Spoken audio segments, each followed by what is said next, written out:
Hello, this is DHG, and I'm doing my conclusion of F.E.A.R 3. How bad is it? Well, I'm looking at my notes here, stuff I jotted down during the course of playing through this game. I've got some stuff in the pluses, some in the minuses, and some in a fairly neutral category that I just thought I'd jot down, and then my thoughts, feelings, and opinions about it last. So I'll get the positives in here first. It had better graphics than its predecessors. This game being made back when it was, I think it was 2011, still looks pretty damn good. It sounds good. As in bullets, explosions, stuff like that. Music, that's another issue. I don't like the 2-weapon inventory. That's a negative on here. I like the 3-weapon inventory system that the previous games had a lot better, because you didn't really know exactly what they were going to be throwing at you in the next moment. Here, if you see a rocket launcher, it's like, oh, they must be throwing a mech at me. Not very creative. The cover mechanic is garbage. That's a big negative. I played through most of the game without even using it. Sometimes you accidentally slide into it if you're playing on the gamepad, because that and crouch are the same buttons. It felt at odds with the whole slow motion mechanic that this game has going for it, which was one of its only big draws.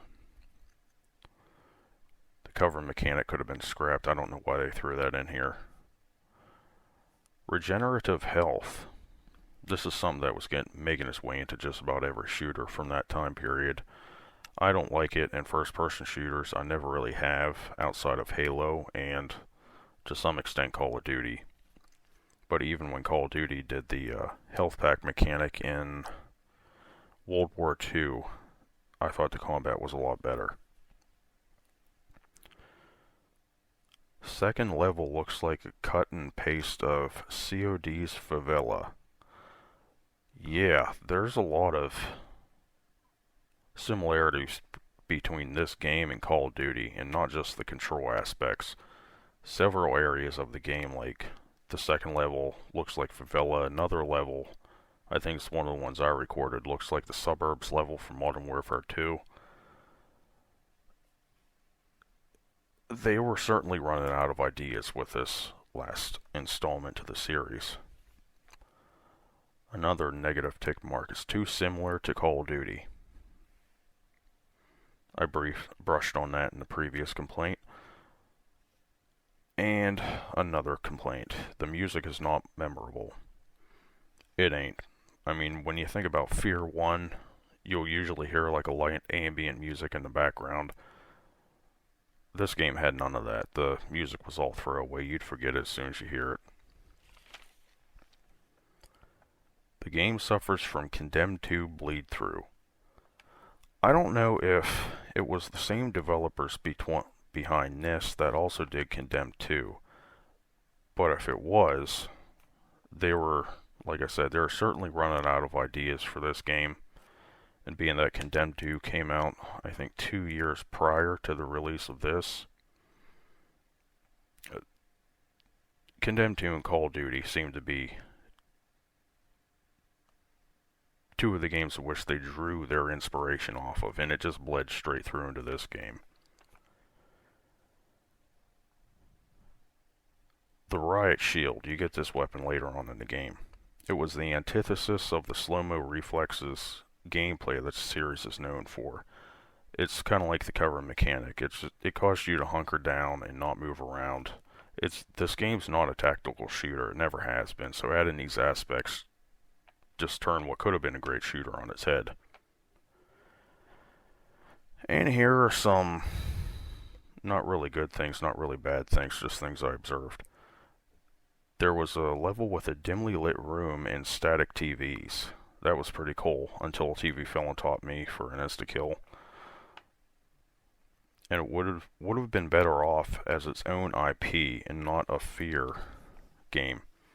Yeah, it could have been that, or it could have been a spin-off altogether, but it shouldn't have had the Fear-Free moniker beside it.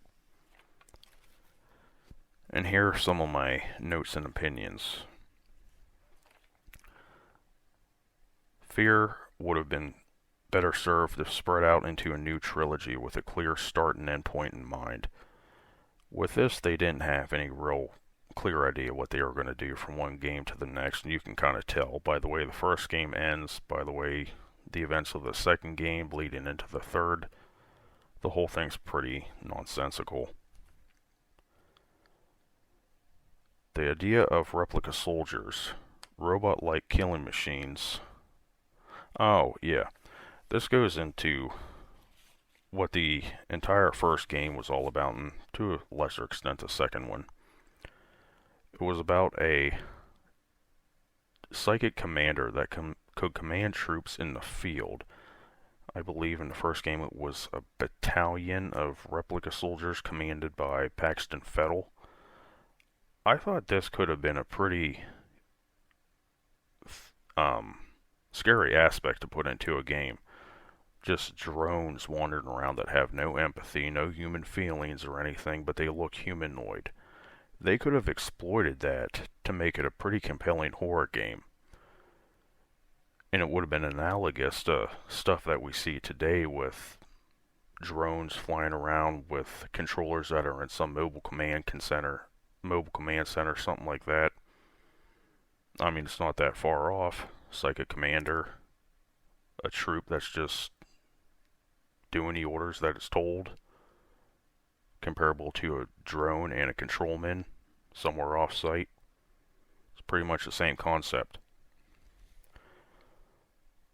Another thought, F.E.A.R did not have to reinvent the wheel when compared with the other shooters. The only thing it really needed to do was flesh out the horror elements of this game and really flesh out that slow motion action that it was known for. The first game did it extremely well. The firefights were great, the slow-mo was awesome. In this one, the slow-mo felt more like a gimmick. I mean, it was supposed to be reflex-based gameplay where you can just move so much faster than your opponents. And half the time I didn't even end up using it. And F.E.A.R kind of fell into the grander is better philosophy. Yeah. A lot of games did this. Resident Evil 6 did this. Instead of keeping it local into something small you can wrap your head around, they branched it off into this big, convoluted story that really makes no sense whatsoever, just to try to make it seem like compelling writing. But it's not. The game was pretty much a disaster, and I can see why they haven't made a F.E.A.R installment since this one.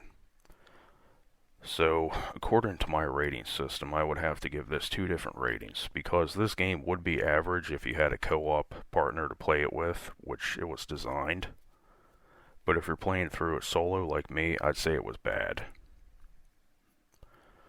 So, maybe we'll see a reboot of this franchise in the future. I don't know who owns the IP to it, probably Warner Brothers, but who knows.